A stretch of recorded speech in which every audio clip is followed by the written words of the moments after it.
The universe is a grand unfolding story of cause and effect.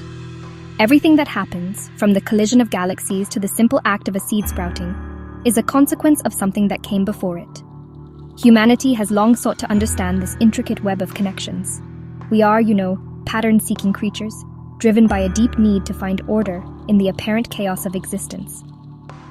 Two powerful frameworks have emerged from this quest, offering different lenses through which to view reality. One is the ancient spiritual concept of karma, a moral law that governs the cosmos. The other is the scientific principle of causality, the very bedrock of our empirical understanding of the physical world. Both attempt to answer the fundamental question, why do things happen the way they do? Karma, a concept with deep roots in Eastern traditions like Hinduism, Buddhism, and Jainism, proposes a universe with a built-in moral ledger. The word itself from Sanskrit simply means action. But it's not just about the action, it's about the intention behind it. Karma suggests that every action we take, fueled by our intentions, sends ripples out into the universe. These ripples eventually return to us, shaping our future experiences. A kind act, born from genuine compassion, is believed to generate positive consequences, while a harmful act, driven by malice or greed, sets the stage for future suffering. It's a profound idea of cosmic justice, where the universe itself keeps the score, ensuring that what goes around truly comes around, perhaps even across lifetimes. On the other side of the intellectual coin, we have causality, the engine of science. This principle is elegantly simple, yet staggeringly powerful. It states that for every effect, there is a cause. Science doesn't look for moral reasons, it looks for physical mechanisms. If an apple falls from a tree, causality points not to the apple's past deeds, but to the force of gravity acting upon its mass. Scientists use this principle to build predictive models of the universe.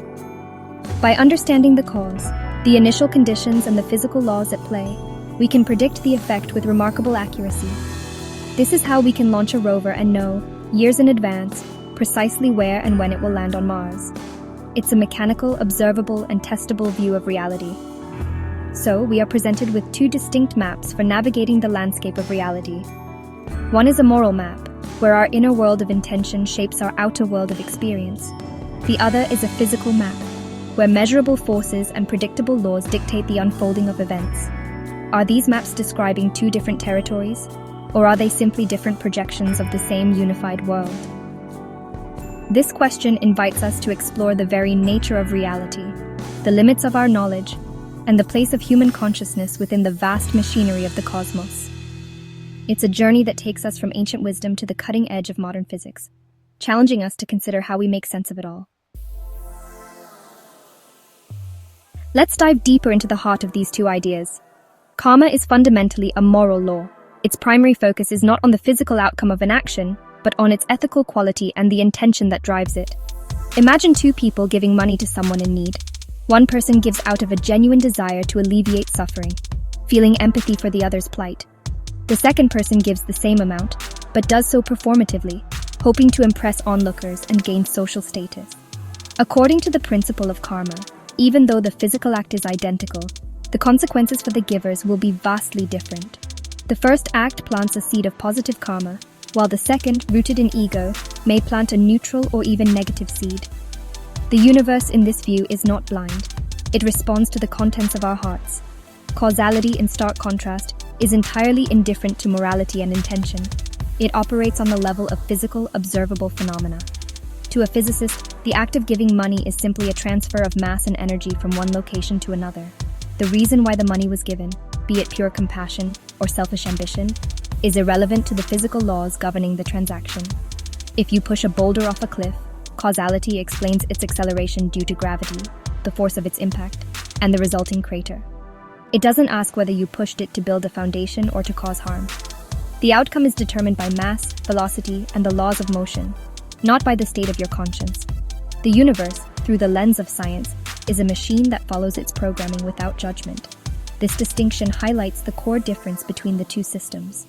Karma posits a universe that is intrinsically just and responsive to our inner states. It implies a form of cosmic consciousness, or an inherent moral fabric woven into the reality we inhabit. This framework provides a powerful incentive for ethical behavior, suggesting that our personal happiness, is inextricably linked to the well-being of others. It's a system where morality isn't just a human social construct, but a fundamental law of nature, as real as gravity. The consequences of our actions are not random. They are the universe's direct personal feedback on our moral choices, guiding us toward greater wisdom and compassion over time. Causality, however, operates without a conscience. Its laws are universal, impersonal, and consistent. The universe it describes is not concerned with fairness or justice in a human sense. An asteroid heading for Earth follows the laws of orbital mechanics, indifferent to the life it may extinguish. A virus replicates according to biological imperatives, unconcerned with the suffering it causes. This view can be unsettling, as it seems to leave no room for a higher purpose or inherent meaning. Yet, it is also empowering. By understanding these causal chains, we gain the power to intervene, to build asteroid defense systems, develop vaccines, and shape our environment. We become active participants, not just passive recipients of fate. Can a concept like karma ever find a home within the rigorous framework of science? The challenge is immense, primarily because karma, as traditionally understood, is not easily testable. Science demands empirical evidence, data that can be observed, measured, and replicated. The mechanisms of karma, however, are said to be subtle, non-local, and often playing out over vast timescales, even across multiple lifetimes. How could one possibly design an experiment to track the karmic consequences of an action from one life to the next? The lack of a detectable physical mechanism, a karma particle, or a moral force, places it firmly outside the current boundaries of mainstream scientific inquiry. From a scientific perspective, claims about karma face heavy skepticism. When someone who has led a life of deceit experiences a personal tragedy, a believer in karma might see it as cosmic retribution. A scientist, however, would look for more immediate causal explanations. They might point to the psychological stress of living a dishonest life, the breakdown of social relationships, or simply statistical probability. Bad things happen to all people, regardless of their moral standing. Science relies on Occam's razor, the principle that the simplest explanation is usually the best. Invoking a supernatural force of cosmic justice is seen as an unnecessarily complex hypothesis when more straightforward, naturalistic explanations are available. However, some thinkers have tried to bridge this gap by exploring modern physics. Concepts from quantum mechanics like entanglement, where particles can remain connected and instantaneously influence each other over vast distances, are sometimes invoked as a potential analogy for the non-local nature of karma. Could our intentions somehow entangle us with future outcomes? Others look to systems theory and the idea of complex feedback loops in nature. Perhaps our actions and intentions create subtle, cascading effects in our social and psychological environments that over time circle back to us in predictable ways. These are fascinating speculations, but for now, they remain just that. Speculations, not established scientific theories. Ultimately, the scientific method has a built-in process for dealing with extraordinary claims. They require extraordinary evidence. For karma to be accepted as a scientific principle, it would need to make predictions that are not only accurate but also unique. Predictions that cannot be explained by existing psychological, sociological, or physical models.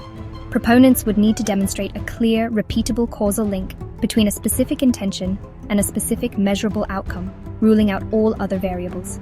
Until that day comes, science will likely continue to view karma as a philosophical or religious belief, a powerful metaphor for human action and consequence, but not a literal description of how the universe operates.